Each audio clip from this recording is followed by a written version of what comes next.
este día en realidad es un día puntual que tiene que ver con un poco conmemorar y visibilizar los derechos de los niños y de las infancias, ¿sí? Hablamos mucho de eso, es un tema que escuchamos hace un tiempo, que como muy en boga, y me parece que lo importante para rescatar acá tiene que ver con esto de cómo hace un tiempo se puede visibilizar, ¿sí? Cuestiones que han estado sumamente naturalizadas, ¿sí?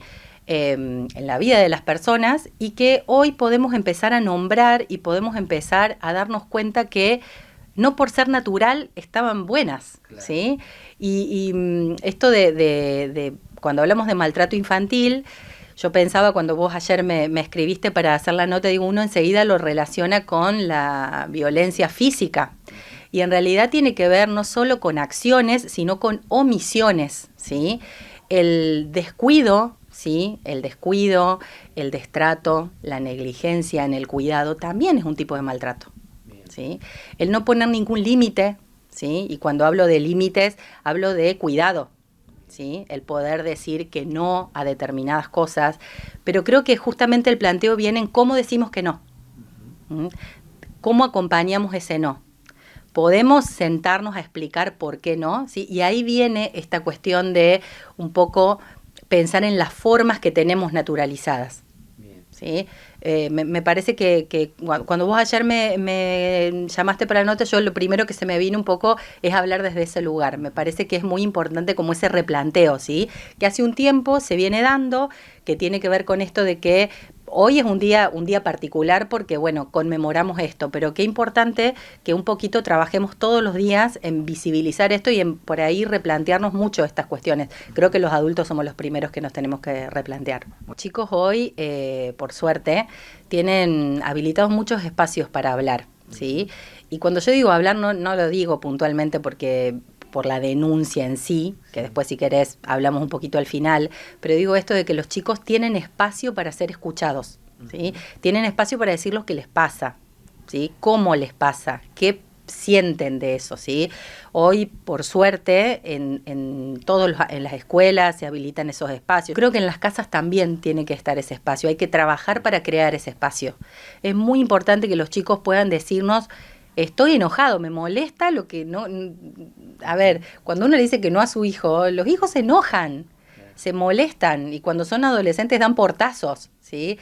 Está en los adultos, ¿sí? Poder brindarles un modelo distinto y a veces respirar muchas veces antes de pensar cómo vamos a responder a eso. No quiere decir, por eso insisto, no tiene que ver con esto de tenemos que decir siempre que sí, porque si decimos que no, tenemos que decir que no cuando creemos que hay que decir que no, pero hay que poder dar una vueltita más que tiene que ver con poderlo explicar, ¿sí? Poder entender que quizá ese niño, bueno, en ese momento está enojado, no lo comprende, y habilitar que esté enojado, ¿sí? Habilitamos que esté enojado y cuando se tranquilice podemos hablar.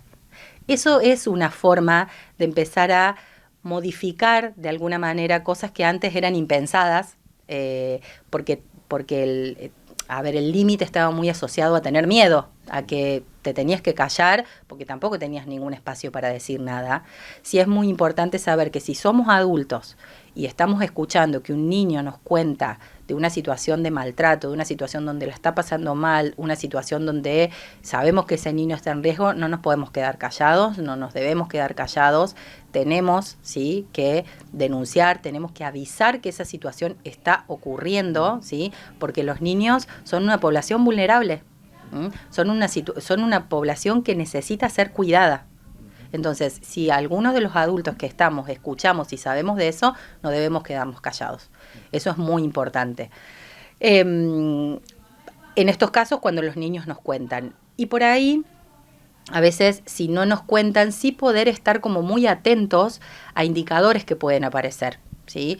Niños que de pronto cambian su conducta, que de pronto dejan de ser los niños que eran, se vuelven introvertidos, no hacen las actividades que hacían siempre, cambia como radicalmente pareciera su personalidad, son otros niños, ¿sí? Uh-huh. Entonces, eso nos tiene que alertar. Los chicos no cambian de la noche a la mañana, hay algo que les está pasando, niños que de pronto no quieren tener adultos cerca, ¿sí? Que bueno, entonces ahí podemos inferir, está pasando algo, a ver, no debería ocurrir eso. Entonces, esos son indicadores que por ahí no hay un relato específico del niño, ¿sí? No te está diciendo me pasa esto, pero te lo está diciendo de otra forma. Te está mostrando que de pronto no es el niño que era siempre. Baja su rendimiento en la escuela, de pronto era un niño que iba bien, empieza a no asistir, ¿sí?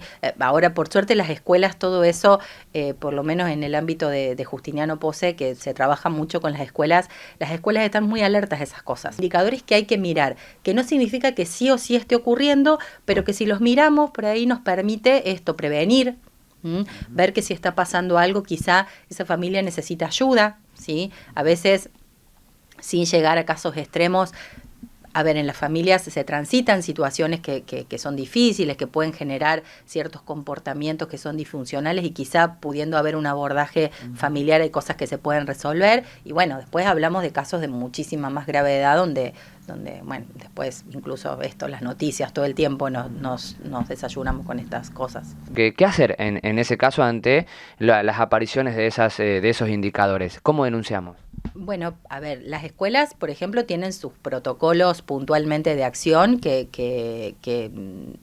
se generan protocolos y se hacen las denuncias correspondientes cuando, a ver, infieren que hay alguna situación de estas.